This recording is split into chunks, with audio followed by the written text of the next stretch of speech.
Hi, welcome to This Week in Ames. I'm Susan Guiazda. On today's show, we'll meet Brian Phillips, a man who has many different roles with the City of Ames.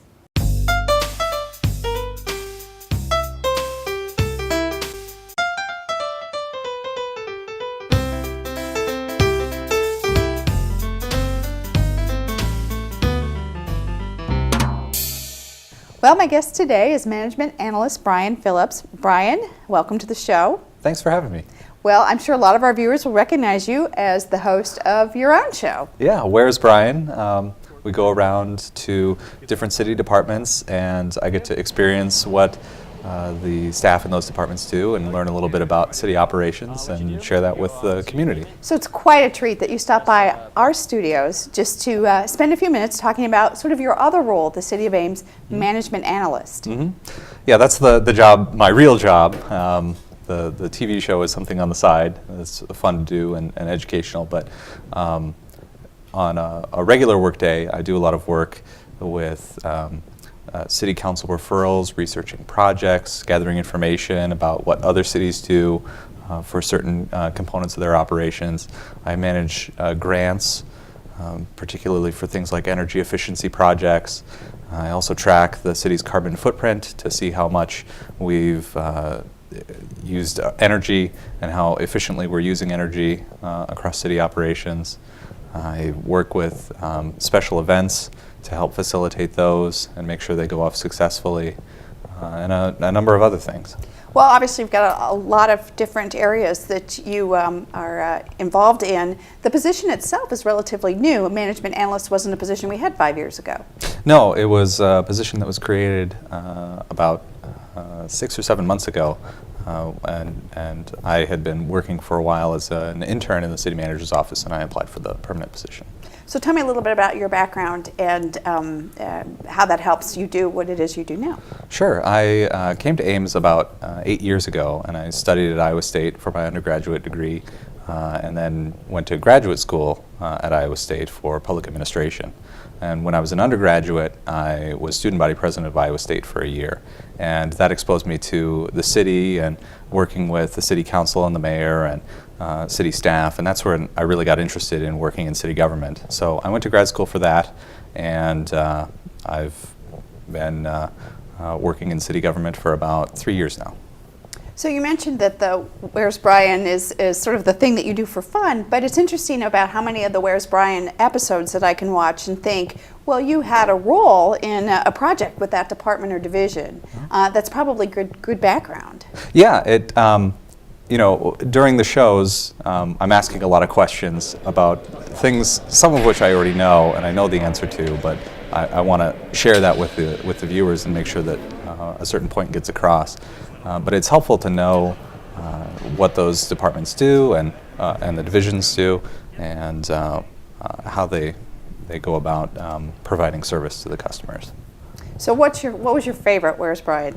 I really enjoyed, there were a couple that I really enjoyed. I liked the episode where we went to the fire department and I got to take the firefighter physical ability test. That was really interesting. It was exhausting, but it really gave me a good insight into how difficult it is to become a firefighter and the types of tasks that they have to do in order to be on a fire crew.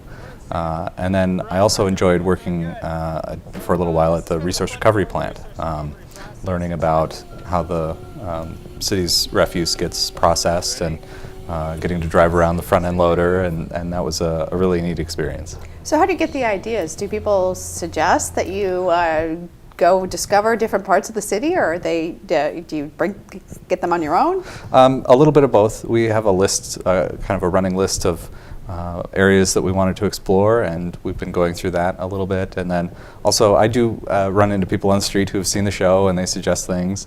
There's a gentleman who works at McFarland Clinic who I see every once in a while who watches the show, and I chat with him about it, and he asks me questions frequently.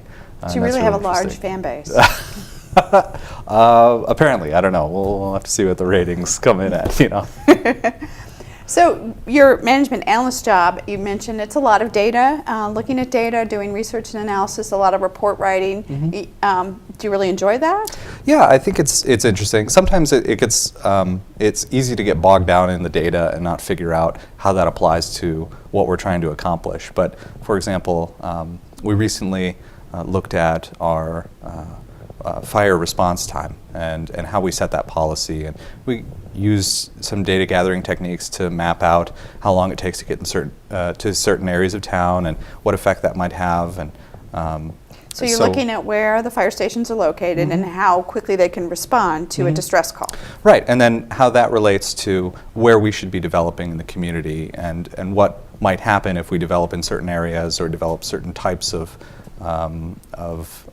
development in certain places, and what effect that might have on the service to the community as a whole. So it's interesting when you do the Where's Brian, you're sort of seeing something immediate. You know, here's how the refuse-derived fuel is processed, or here's how you make a hole in the golf course. What you're doing in your management analyst position is much more long-range planning. Yeah, it's a lot of that.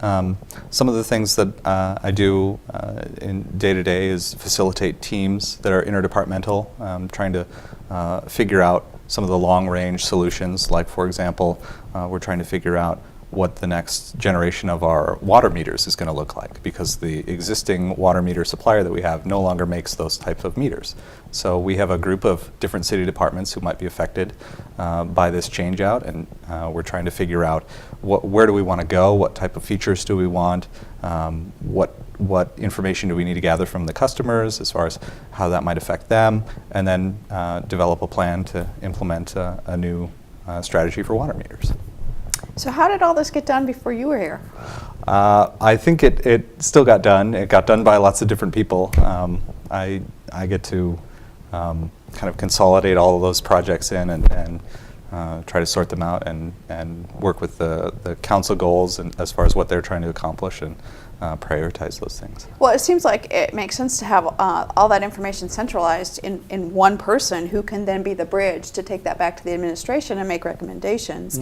Have you found that process has worked very well? Yeah, I think it's worked very well. I like going to the city council and getting their feedback and understanding what it is that the community members are telling them are priorities, and then translating that into something that the city staff can accomplish.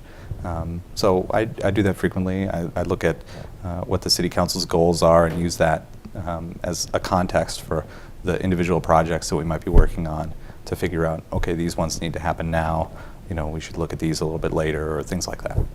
Well, I think another role you've been playing recently is that we've had some transition in our management team, and you have been able to sort of fill some holes. We have had a couple of staff changes in the Parks and Recreation Department. The director resigned to take another position, and the longtime park superintendent retired just last week.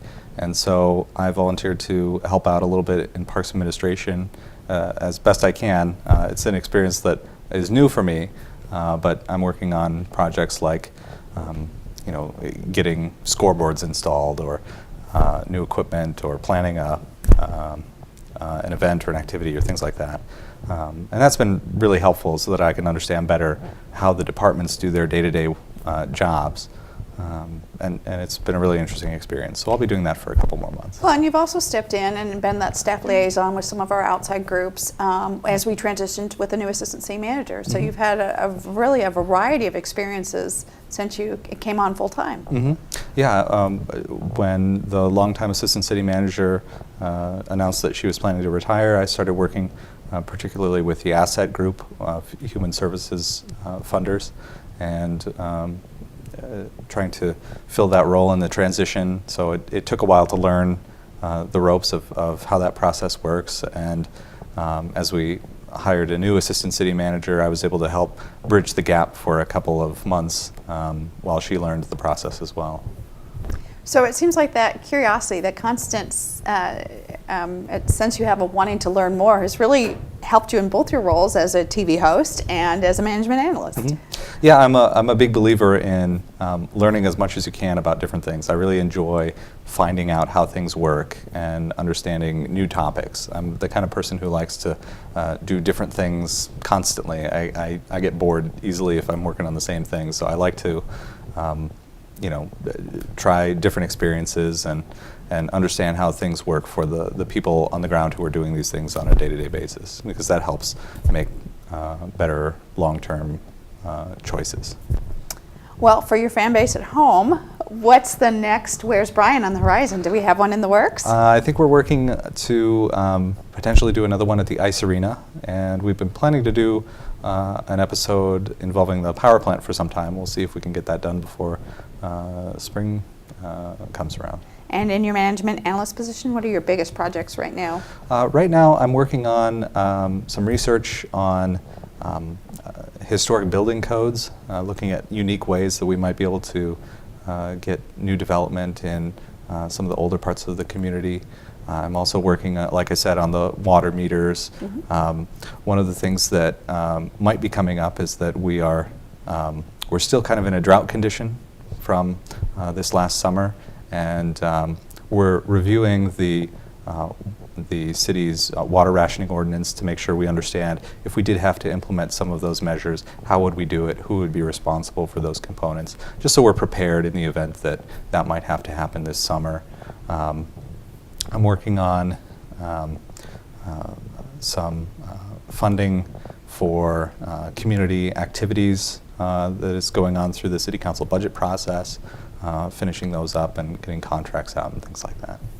Well, great. Sounds like you're very busy, and we're so happy that you had a few moments to stop by and just get us updated. Brian, it's always good to see you. Yeah, it was my pleasure. Well, we might have thought that most of the snow was over, but we can see that it continues to come. Remember the snow ordinance. If you park on a snow route, your vehicles must be removed if more than 2 inches of snow falls on our major arterials. There's more information on our snow ordinance on our website. Also, our housing division has reopened the rental deposit program. If you need more information on how to get rental deposit assistance, also check our website at cityofames.org. Well, that's our show for today. Thanks for watching, and tune in next week for This Week in Ames.